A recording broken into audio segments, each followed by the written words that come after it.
독일의 철학자 니체는 신은 죽었다 뭐 이런 얘기를 했습니다.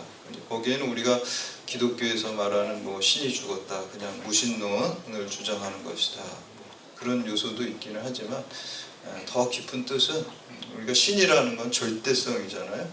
그러니까 절대적인 가치관이라든지 어떤 유일성이라든지 보편성이라든지 객관성이라든지 이런 게 이제 다 죽었다라고 하는 거예요. 그래서 이제 그 어떤 그 가치관 그걸 다 붕괴시켰다 이렇게 얘기를 하고 있습니다. 이제 그러다 보니까 이제 현대로 넘어오면서 어떤 상대주의에 빠지게 되고 또 회의주의에 빠지고 또 허무주의에 이렇게 빠지게 됩니다. 그래서 이제 다양성을 이렇게 얘기하는 거는 참 좋은데 근데 이제 거기에는 통일성이 있어야 됩니다. 우리가 대학이라는 영어의 단어도 이제 university잖아요. 그래서 이제 대학에 학과가 다양해서 이제 다이버시티 하지만 또 대학이 추구하는 어떤 진리를 추구하고 학문을 추구하는 데 있어서 유니티, 통일성이 있는 거죠. 우리 교회도 마찬가지입니다. 우리 교회 안에도 우리가 성경에 사도 바울이 비유할 때 몸에다가 우리 교회를 비유를 하잖아요, 바울이. 그래서 몸에 다양하죠. 손도 있고 발도 있고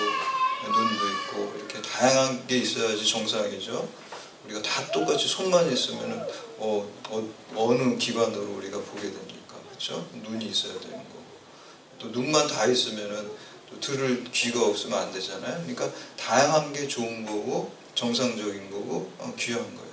근데 이제 다양한 걸로 끝나면 안 돼요. 그래서 이제 현대 이제 포스트 모더니즘 시대에 우리가 살고 있다 그러는데 니체가 그래서 이제 그 포스트 모더니즘의 뭐 선조다 이렇게 얘기를 합니다. 왜냐면 신은 죽었다 그래서 절대성을 붕괴시키면서 다양성을 인정하다 보니까 그래서 다양성은 좋은 겁니다. 우리 교회에서도 사도 바울이 말한 것처럼 다양성을 얘기하는데 이제 문제는 포스트 모더니즘 같은 우리 현대의 문제는 그냥 다양성으로 끝난다는 거예요. 그러니까 다 해체되고 버리는 거예요. 그러니까 심지어 뭐 동성애 문제 이런 것도 뭐 다양한 거 좋지 않냐 뭐 이렇게 얘기하는 거거든요. 근데 그렇게 되면 안 됩니다. 우리가 창조 질서 안에서 그 테두리 안에서 통일성 안에서 다양성을 추구하는 것이지 그냥 무조건 뭐 다양성만 다 된다. 틀리면 다 좋은 거다. 그건 아닌 거예요. 우리가 어떤 통일성 안에서 다양성을 이루어갈 때 건강한 몸을 이루어가는 것입니다. 그래서 어떻게 보면 사탄이 그러한 요소들 우리가 어떤 다양성 그냥 무작정 무한대로 통일성이 없는 다양성 그런 식으로 현대사회를 유혹하고 또 그리고 가정을 붕괴시키고 가치관을 붕괴시키고 하는 모습들을 많이 볼 수가 있습니다. 그래서 이제 특별히 이제 우리가 로마서를 함께 나누고 있습니다. 그래서 이제 1장에서 11장까지는 기독교 교리에 대한 것을 나누고 있습니다. 그리고 이제 12장부터 16장 마지막 장이 16장까지는 이제 기독교 윤리에 대해서 말씀하고 있습니다. 그래서 기독교 교리라는 것은 신앙의 의식화죠. 그리고 기독교 윤리는 이제 신앙의 생활화를 말씀하고 있습니다. 기독교 교리는 로마서에서 말하는 한마디로 믿음으로 말미암아 우리가 구원받는다라는 것이에요. 믿음으로 구원받는다. 이신칭이라고 그러죠. 그리고 기독교 윤리는 한마디로 하나님 사랑과 이웃 사랑을 하라는 것입니다. 그래서 우리가 지난 시간에 12장, 13장 나누면서 하나님 사랑과 이웃 사랑에 대해서 좀 원론적으로 함께 나눴어요. 그래서 오늘 함께 읽은 이제 14장이 시작되는 14장 1절에서 12절까지는 좀 더 구체적인 문제를 가지고 특별히 이제 나와 다른 가치관을 가지고 다른 믿음을 가진 사람들을 어떻게 사랑해야 되는지 그것을 말씀하고 있습니다. 그래서 다른 형제를 이해하고 또 성숙한 믿음의 사람이 되기를 결단하는 그러한 시간 되시기를 주님의 이름으로 축복합니다. 첫 번째는 나와 믿음이 다른 사람을 비판하지 마십시오. 우리 1절하고 2절 말씀 함께 봉독합니다. 시작. 믿음이 연약한 자를 너희가 받되 그의 의견을 비판하지 말라. 어떤 사람은 모든 것을 먹을 만한 믿음이 있고 믿음이 연약한 자는 채소를 먹느니라. 아멘. 바울 당시는 이제 로마 제국이 통치하던 그런 시대였잖아요. 그때 이제 심각한 그 당시에 갈등을 일으켰던 것 중에 하나가 이방 신전에 바쳤던 그 제물을 교회 안에서 교인들이 먹어도 된다. 근데 신앙에 아무 지장이 없다라고 하는 사람도 있었고요. 또 저거는 우상에게 바쳤기 때문에 먹으면 안 된다. 그러니까 신앙적인 의견이 좀 다른 거예요. 교회는 다니지만 그럴 수 있잖아요. 우리도 교회 안에도 좀 진보적인 신앙을 가지신 분도 있고 좀 보수적인 신앙을 가지신 분도 있어요. 근데 다 훌륭하신 분이에요. 보수적인 신앙 가진 분의 또 장점과 단점이 있고, 그렇죠? 진보적인 신앙을 가진 분의 또 어떤 장점과 단점이 다 있는 거예요. 그래서 서로 우리가 이렇게 연합하고 주 안에서 통일성을 이루고 합력해야 돼요. 그게 하나님의 뜻입니다. 다양한 게 좋은 거예요. 다양성 안에서 통일성을 이루어야 돼요. 근데 이제 문제는 다양하다고 해서 나랑 다르다고 해서 내가 옳고 너는 틀리다 이렇게 되면은 하나님 뜻과 맞지 않습니다. 그래서 오늘 말씀에도 보면은 교회에서 이제 우상에게 바친 음식을 맞는 문제, 그래서 이제 채소만 먹는 자도 있다 이렇게 얘기를 하는데, 이 근거가 어떻게 되냐면 모세를 통해서 하나님이 이스라엘 백성에게 율법을 주시잖아요. 그때 이제 율법 가운데 먹어도 되는 음식과 먹지 말아야 하는 음식을 이제 정해 주셨어요. 그래서 이제 레위기 11장과 신명기 14장에서 이렇게 주셨습니다. 근데 모세 시대 이후에서 이제 구약 시대는 율법의 시대잖아요. 근데 신약 시대는 복음의 시대, 은혜의 시대로 이제 넘어왔는데도 불구하고 이제 사도 바울 시대에 모세의 율법을 그대로 문자적으로 지켜야 된다라고 이렇게 이제 생각하는 사람들이 있었어요. 그래서 이 사람들이 그 고기도 먹지 않고, 보니까 오늘 말씀해 보니까 채식주의자들이 그게 이제 옳은 믿음이다 이렇게 생각했어요. 근데 이제 그렇지 않은 사람들도 있었다. 그래서 이제 그것 때문에 이제 안에 갈등이 일어나게 됐죠. 사실 이제 이런 배경 중에 하나가 이제 로마 제국이 여러 나라들을 이제 그 정복하고 통치하는 가운데 기본적으로 이 로마 제국의 이제 정신적인 세계는 그리스의 것을 그대로 갖고 왔어요. 로마 제국 앞에 이제 그리스 제국이 있었잖아요. 근데 이제 여러분도 아시겠지만 이제 그리스라는 거는 이제 서양에서도 그리스 철학이거든요. 철학이 굉장히 소크라테스, 뭐 플라톤, 아리스토텔레스 이런 다 그리스 철학이잖아요. 그래서 이제 정신 문명이 굉장히 앞서 있어요. 서양 문명의 뿌리가 그리스예요. 그리고 신화도 그리스 신화예요. 사실 우리가 뭐 그리스 로마 신화라 그러지만 로마 신화도 아니에요. 그냥 이름만 그리스어로식의 이제 이름을 로마식으로 바꾼 거지. 그냥 그리스 신화 그대로 사실 갖고 온 거잖아요. 그러니까 이제 이 로마 제국이 점령하면서 군사적으로, 경제적으로, 또 법적으로는 로마 제도를 따르지만 사실 그 정신적인 면은 다 그리스 거를 갖고 왔어요. 그러니까 철학이라든지 어떤 종교성이라든지. 그러니까 그리스 신화에는 기본적으로 다신론입니다. 신이 많잖아요. 그러니까 이제 로마에서도 그런 다신론적인 것들을 가지고 있었고, 또 이제 다른 나라를 이렇게 점령하다 보니까 그 나라의 고유한 종교와 문화들이 있잖아요. 근데 이제 여러 나라를 통치하다 보면은 괜히 불필요한 데서 반발을 살 필요가 없어요. 그러니까 그래서 로마 입장에서는 이 종교 부분에 있어서 관용 정책을 썼습니다. 기본적으로. 그래서 이제 다른 종교를 이렇게 그냥 다 인정해줘서 반발을 사지 않고 통치하는 그런 정책을 쓴 것이죠. 그러다 보니까 교회 입장에서 볼 때는 야, 이거 로마라는 그 제국은 그 완전 우상의 나라인 거예요. 그렇죠? 우리는 유일신 종교잖아요. 여호와 하나님만 믿어야 되는데 다 인정을 하게 되고, 특별히 이제 이 사람들이 생활하다 보면 이제 고기도 사 먹고 그래야 되는데, 요즘 말로 하면 이렇게 정육점에 가서 우리가 고기를 사잖아요. 마트 가서 고기를 사잖아요. 근데 이제 거기에 장사하는 사람들이 기본적으로 그 고기를 갖다가 우상에, 특히 이제 고린도 같은 경우에 있었던 뭐 그 신전에 가서 먼저 그 고기를 제사하듯이 이렇게 바치는 거예요. 그리고 갖고 와서 파는 거예요. 마치 우리 그 유교식으로 제사 지낼 때 제사 음식 이렇게 뭐 조상님한테 드린다면 우리가 그거 먹잖아요. 그런 것처럼 이제 팔았던 거예요. 그러다 보니까 이제 교회 다니는 사람 입장에서 모세의 율법을 생각하고서 야, 저거는 우상에게 바친 거고 먹지 말아야 할 음식이고 뭐 이렇게 해서 이제 교회 안에서 그거 먹으면 죄 짓는 거다 이렇게 생각하는 사람들이 있었던 거예요. 근데 반면에 사도 바울 같은 경우 오늘 본문에서 뭐라 그래요? 믿음이 연약한 사람들이라고 그랬어요. 그렇게 믿는, 그러니까 비판하는 게 아니에요. 믿음이 아직 연약하기 때문에 그게 받아들이지 못하는 거예요. 그래서 그걸 갖다가 만약에 먹어도 된다는 사람이 비판하거나 정죄하지 말라는 거예요. 그렇게 하지 말라는 거예요.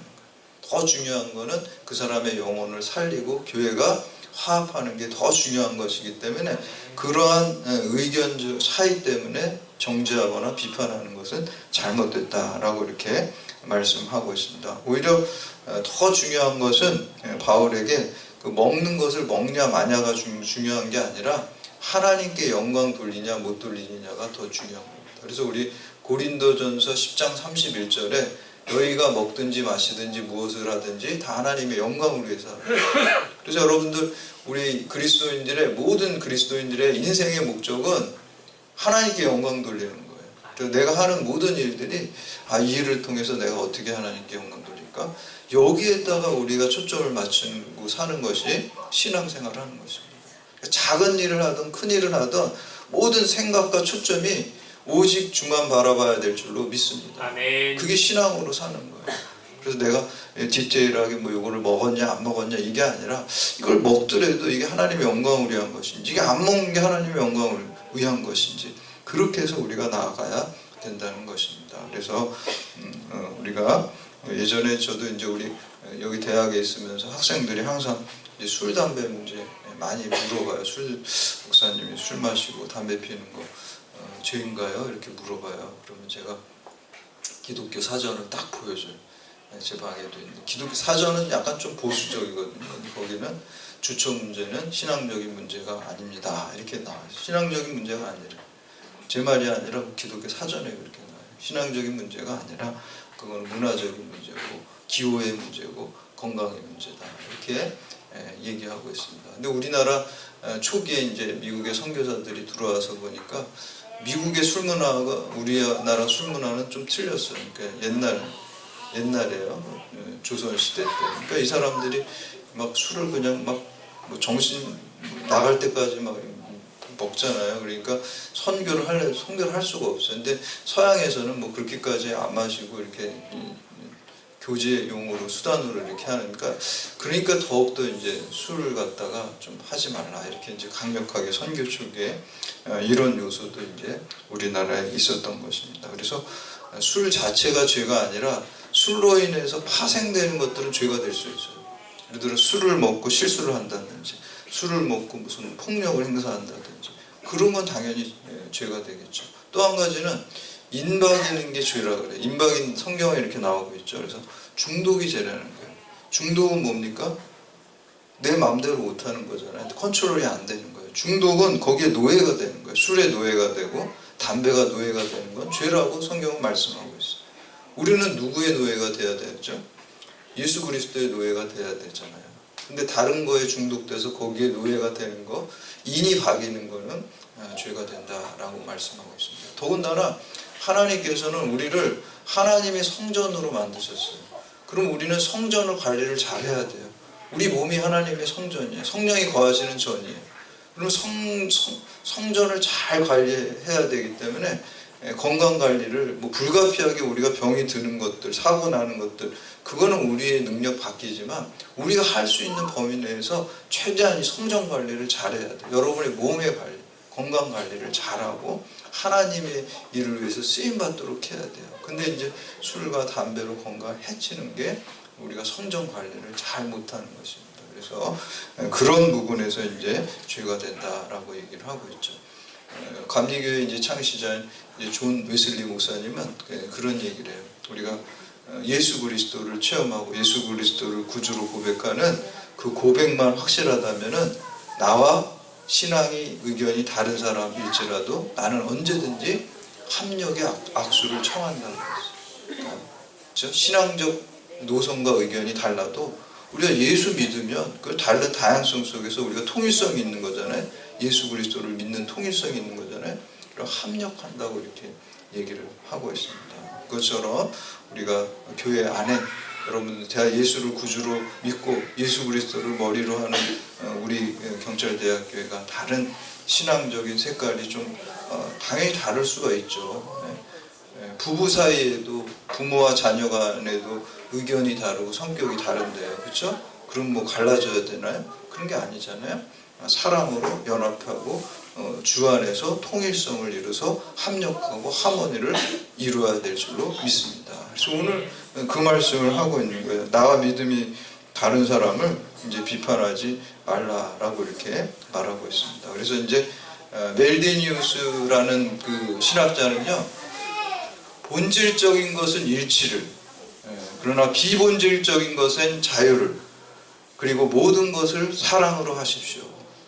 저는 이 말이 참 굉장히 압축적인 말이라고 해요. 본질적인 게 뭐예요? 예수 그리스도를 구주로 영접하는 것, 십자가 신앙과 부활 신앙, 이게 본질적인 거죠. 그거는 이견이 있으면 안 돼요. 그거는 뭐 종교 다원주의 그런 거 얘기하면 안 돼요. 그거는 기독교가 아닌 거예요. 그렇게 되면 일치가 돼야 돼요. 예수 그리스도를 구주로 영접하고 오직 주님을 통해서 구원받는다. 십자가 신앙, 부활 신앙은 다 똑같아야 돼요. 그건 다르면 안 돼요. 그러나 비본질적인 것은 자유를 좀 자유롭게 관용을 베풀어야 돼요. 다를 수 있어요. 그 통일성 안에서 다양성이 있는 거죠. 그리고 모든 일은 사랑으로 행하라. 이렇게 우리가 하는 것이 기독교 윤리의 원칙입니다. 두 번째는 다른 사람을 비판하는 권한은 오직 주님께만 있습니다. 우리 신약 성경에 보면은 분별이란 말과 비판이라는 말이 나오고 있어요. 근데 분별은 이제 긍정적인 의미로 쓰이고 있고요. 비판은 부정적인 의미로 쓰이고 있어요. 오늘 말씀에도 이제 비판하지 말라 이렇게 이제 나오고 있잖아요. 그렇죠? 영적인 분별은 우리가 가지고 있어야 돼요. 분별이라는 게 뭡니까? 하나님의 뜻인지 아닌지를 분별하는 거예요.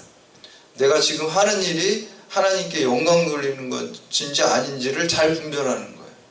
그게 지혜예요. 근데 이 지혜는 어디서 생기냐? 우리가 말씀 충만하고 기도 열심히 해서 성령 충만하게 되면은 그러한 분별이 생기게 됩니다. 하나님의 뜻인지 아닌지, 하나님께 영광 돌리는 것인지 아닌지. 그리고 간구하고 구하는 자에게 하나님께서 지혜를 주시지 않겠느냐, 성령을 주시지 않겠느냐 이렇게 말씀하세요. 여러분들이 진심으로 하나님의 뜻을 이루는 것을 사모하는 마음으로 내 사리사욕이 아니라 정말 내가 어리석어서 그렇지 하나님의 뜻대로 내가 살고 싶습니다. 제 인생을 하나님의 전에 산 제물로 온전히 드리고 싶습니다. 이런 순수한 마음을 가지고 하나님께 여러분이 기도로 나아가면 하나님께서 그 기도를 반드시 들어주시고 성령의 지혜와 분별력을 주실 줄 믿습니다. 그래서 우리는 그 분별력을 가져야 돼요. 그렇지만 그 분별력은 있지만 다른 사람을 정죄하거나 비판하지 말라라고 이렇게 말씀하고 있습니다. 왜냐하면 신앙이 나보다 좀 틀리고 못한 사람들이 있을 거 아니에요. 그래서 저 집사님 왜 저래? 이렇게 이제 비판하고 정죄하고 그런 마음 갖지 마시고 오히려 그분이 잘 세워질 수 있도록 사랑의 마음으로 기도해 주시기를 바랍니다. 비판하지 마세요. 우리는 남을 비판하고 정죄할 위치에 있지 않아요. 우리도 똑같이 하나님 앞에서 하나님의 판단을 받아야 될 사람이지 우리가 남을 판단하고 비판하는 것은 우리가 하나님 자리에 서는 거예요. 그래서 오히려 믿음이 약한 분들을 위해서 사랑으로 기도해주고 또 그 믿음이 자라날 수 있도록 우리가 조용히 협조하고 도와줘야 되는 것이지 정죄하고 비판해서는 안 된다라는 것입니다. 그리고 마지막으로 세 번째, 우리는 사나 죽으나 주님의 것입니다. 우리 6절에서 8절까지 말씀 함께 봉독합니다. 시작. 나를 중히 여기는 자도 주를 위하여 중히 여기고 먹는 자도 주를 위하여 먹으니 이는 하나님께 감사하며 먹지 않는 자도 주를 위하여 먹지 아니하며 하나님께 감사하느니라. 우리 중에 누구든지 자기를 위하여 사는 자가 없고 자기를 위하여 죽는 자도 없도다. 우리가 살아도 주를 위하여 살고 죽어도 주를 위하여 죽나니 그러므로 사나 죽으나 우리가 주의 것이로다. 아멘. 우리가 6절에서 8절 3절밖에 안 되는 짧은 구절 속에 주를 위하여라는 단어가 5번이나 나오고 있습니다. 주를 위하여. 우리 주를 위하여 살아요. 믿지 않는 사람들은 다 나를 위해서 살아. 그렇죠? 내 가족을 위해서 살아요. 그렇지만 우리 믿음의 사람들은 주를 위해서, 주님을 위해서 그게 가장 복된 인생인 줄 믿으시기를 바랍니다. 아멘. 내가 주인된 인생은요, 내가 아무리 똑똑하고 내가 아무리 돈이 많아도요, 그 결론은 멸망과 지옥이에요. 내가 죄인된 내가 주인이 됩니다. 내가 아무리 나이스해 보여도, 세상적으로 내가 아주 훌륭해 보이고, 세상적으로 내가 아무리 뭐 배운 게 많다 할지라도, 내가 아무리 권력이 많아도요, 죄인된 인간, 내가 주인, 내 자아가 주인된 인생의 결론은 멸망과 지옥과 사망입니다. 그러나 내가 많이 배운 것도 없고, 내가 뭐 돈도 많지 않고, 내가 부족한 게 막 너무나 많을지라도 내 인생의 주인을 예수 그리스도로 삼으시면 그 인생의 결론은 천국과 영생과 영원한 행복인 줄 믿으시기를 바랍니다. 아멘. 여러분, 그래서 우리는 주를 위해서 살아야 돼요. 아멘. 주님을 주인으로 모시고 사는 인생이 나중에 미래에만 좋은 게 아니에요, 여러분. 나중에 미래에만 좋은 게 아니라 현재도 좋은 거예요, 현재도. 아멘. 현재도 내가 주 안에 살기 때문에, 주님을 주인으로 모시기 때문에 현재도 좋고, 주님의 말씀을 쫓아 살아가고 장차 미래에 완전한 영원한 축복과 영원한 행복과 영원한 생명이 우리에게 임하게 될 줄로 믿습니다. 그래서 오늘 말씀에 내가 사나 죽으나 주를 위해서 산다라고 이제 사도 바울이 고백하면서 우리에게 그렇게 권면하는 것입니다. 웨스트민스터 소요리 문답의 첫 번째 질문은 사람의 제일 되는 목적이 무엇입니까? 라고 이렇게 물어보고 있어요. 그리고 그 대답은 사람의 제일 되는 목적은 하나님을 영화롭게 하고 그를 영원토록 즐거워하는 것입니다. 사람의 인생의 목적은 하나님께 영광 돌리고 하나님만이 영원히 즐거움의 근원으로 삼는 것입니다. 그래서 여러분의 몸은 사실 여러분 것이 아니고 주의 것이에요. 아멘. 그래서 여러분의 우리 로마서 12장 1절 말씀에 보면 여러분의 몸을 하나님의 재단에 산 제물로 드리라 그랬어요. 이는 하나님께서 기뻐 받으시는 영적 예배라 그랬어요. 아멘. 여러분의 몸을 드리라는 건 뭐예요? 그냥 우리가 생각만으로가 아니라 몸을 드리면 거기에 마음과 생각과 영혼이 다 들어가 있는 거잖아요. 추상적으로가 아니라 구체적으로 주님을 위해서, 주의 교회를 위해서 여러분들이 이렇게 교회 나와서 이렇게 봉사하시고 예배드리고 이거 몸을 움직여서 하시는 거잖아요. 이런 게 다 하나님께서 기뻐 받으시는 영적인 예배가 될 줄로 믿습니다. 하나님께 드리는 인생이 가장 축복된 인생이에요. 그럴 때 하나님께서 여러분들을 보호하시고 인도하시고 주님께서 동행해 주실 줄 믿습니다. 그래서 그런 가장 복된 인생을 사시고 하나님을 영화롭게 하고 하나님 안에서 영원한 즐거움을 누리는 여러분들 다 되시기를 주님의 이름으로 축원합니다. 아멘. 이제 오늘 말씀